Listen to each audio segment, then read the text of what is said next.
What have they observed? Yeah, by then we may have lost, lives plenty. It shouldn't be the case. Not at all. I'll take you to Kenya. You see, the issue of religion is not in Ghana alone. We've seen plenty people on televisions in Ghana who are spiritualists. I think that word is okay for me. Who profess certain faith, and they do a lot of things, and they have followers. The followers are not foreigners. They are brothers and sisters.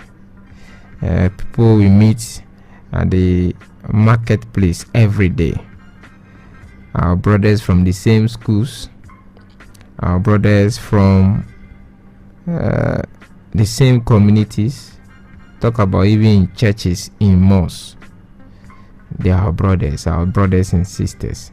So they are not people who are from Mars or Jupiter or any other system. They are the people we know, and they follow, and they do what they are instructed to do. Sometimes when you comment, you are being told you are not being led by the Spirit. You are bogbovon. You have reservations about how people practice their faith. Why is it always about you? Definitely you'll be branded as somebody who doesn't know the word. But you see, some of the happenings, they can surprise you so big. We've seen footages where pastors have used their legs to touch protruding bellies of pregnant women. We've seen places where people were directed to hold canes, and as many times as they hit the ground or they hit an object, they are beating the devil. It's interpreted as being in charge, lashing the devil, and you're like, wow. Like I said, if you see something, you may be branded by your own friends, your brothers that you eat with, your sisters that you attend the same church with, or the same mosque with, the same faith with, that have found a new love somewhere. They say, oh, you have not made that discovery. So it's happening in Ghana. It's on television. The other side is when you see scammers. In the name of spirituality, they come on TV and they tell you, if you bring this money, we'll double or triple it for you. Come and meet them somewhere. They throw their numbers around. People have been calling NCA Media Commission to intervene. That's another group of people too. Some call themselves malams, some fetish priests, some with plenty titles, and sometimes they display people who come to give testimony of how their encounter with such persons have resulted in changes in their life. Fortunes have hit them. You see them all over. Some even travel, and some have moved from one faith to another, and they still keep their followers. As to whether they have also converted, I can't tell, but they have kept their followers, or they have now acquired new followers for their faiths. It's happening everywhere in our beloved country. So what's happening in Kenya, the chase and all that, is not so new, but this is a bit extreme. It's a bit extreme. Why extreme? Because if you should be told to fast and quicken your pace of going to heaven, even at the point of your death, and your brains cannot wake you up, it's as if, Charlie, the people who are in charge, they're really taking the minds of the followers. It's as if they've lost their minds.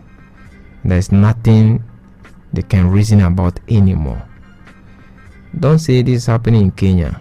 Because of what we are seeing in Ghana, this can easily happen. These one's lives have been lost in the process.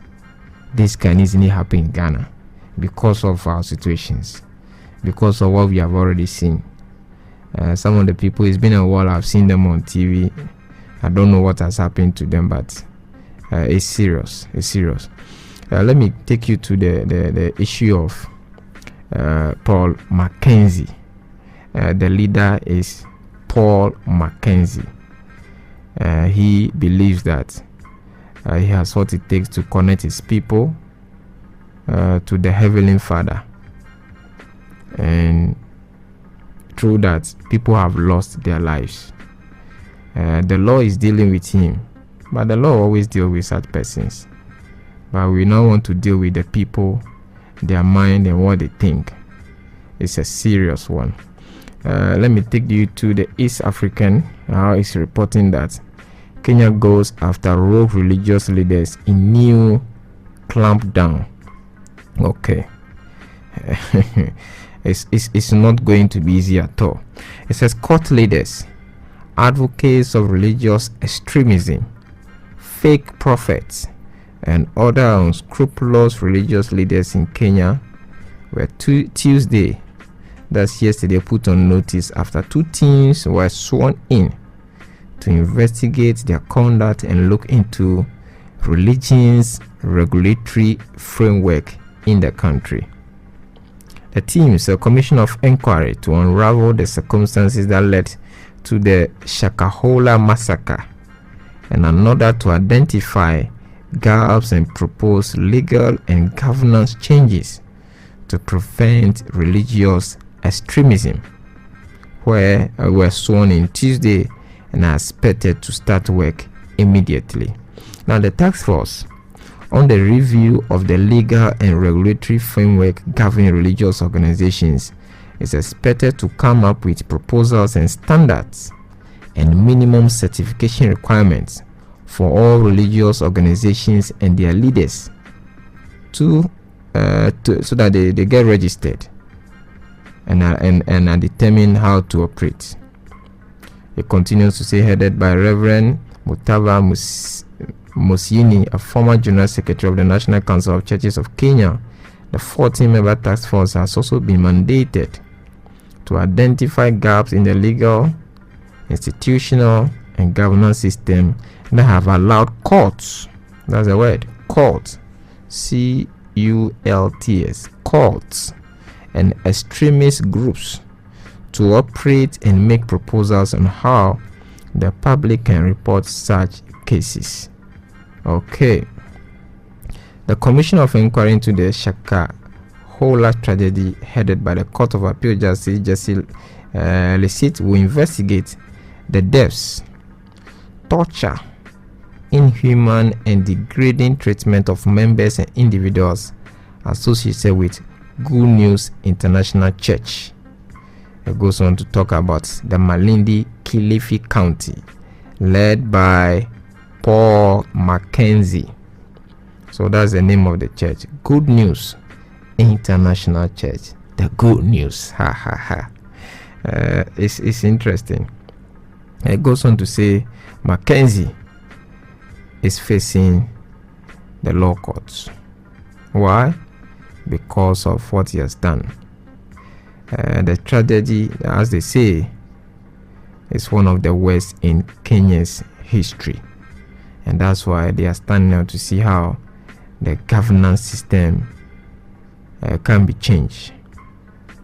We are told workers load bodies assumed from Shakahola mass grave site into a vehicle as meant, and because of the development that Mackenzie brought to his people.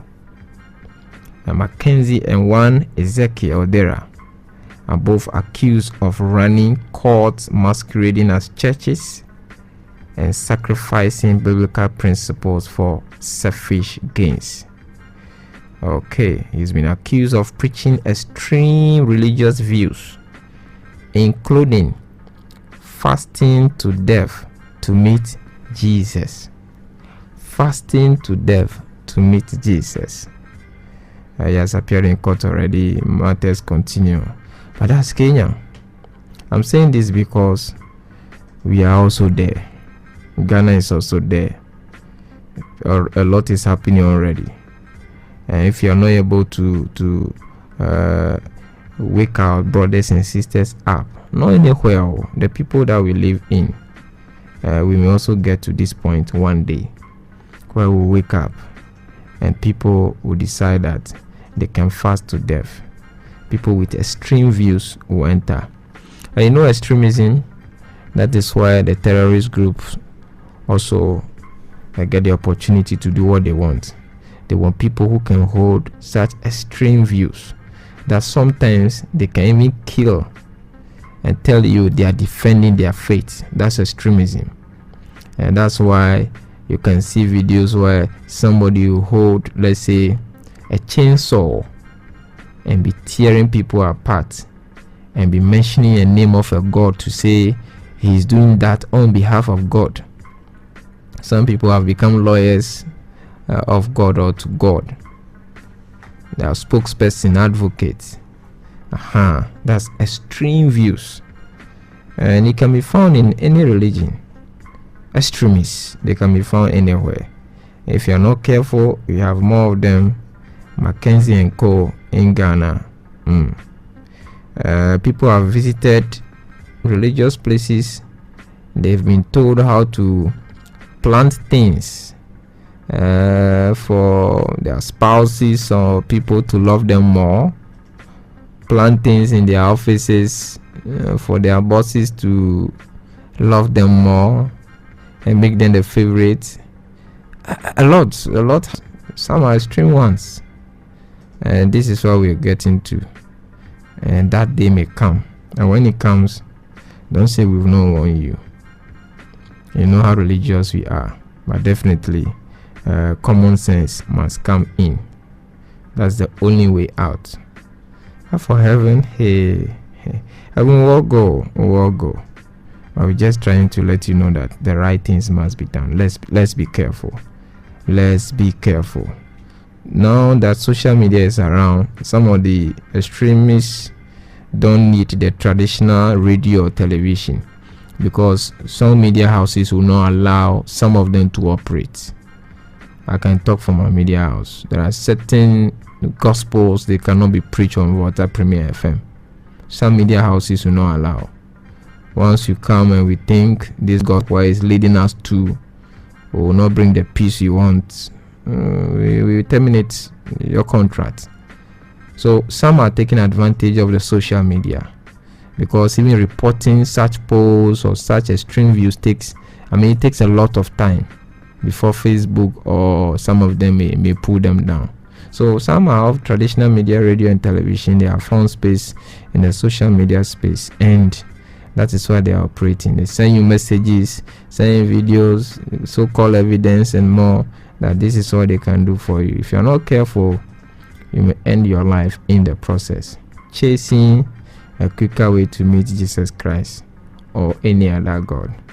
And that's my word for you this morning. It's a serious situation for somebody to fast and be seeing death and believe that, if I die, I'll meet Jesus.